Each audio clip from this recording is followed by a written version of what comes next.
Bugün haberlerde oxuyuram ki, dünən binanın üzərindəki avtoparkda drift edən avtomobilləri deməli məsuliyyətə cəlb ediblər. Qardaşlar, dünyanın hər yerində avtomobil idmanına, avtomobil sportuna dövlət özü dəstək verir. Çünki bu da bir növ bayraq qaldırmaqdır. Tək ölkənin bayrağını güləşçilər, şahmatçılar qaldırmır.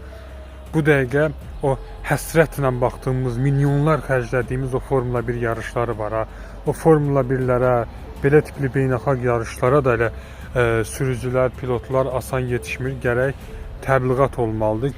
Cüzi bir kimsə maşınla nəsə bir peşəkarlıq nümayiş etdirirsə, dərhal onu avtoxuliqan qoyurlar, ictimai asayişi pozan qoyurlar və müxtəlif formada.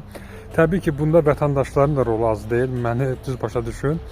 Çünki qısqanclıq bəzi insanların genində var ki, profesional sürücülər görəndə, hansı ki onlar qapalı bir yerdə eləyir, yəni nəqliyyata qapalı, ictimaiyyətə qapalı yerdə bu hərəkətləri icra edirlər. Onların hərəkətlərini görəndə o içindəki qısqanclıqlar, baxıllıqlar qalxır yüksək səviyyəyə və həmin videonun şərhlərində, kommentariya hissəsində həmin insanlara qarşı, peşəkar sürücülərə qarşı sözün əsl mənasında kin qusurlar, nifrət göstərirlər. Kaş elə güləşə, digər idmanlara olan qayğı qədər, bax bu avtomobil idmanında da Azərbaycanda qayğı olsun, diqqət olsun. Ümid var, bəlkə də nə vaxtsa olar. Sağ olun.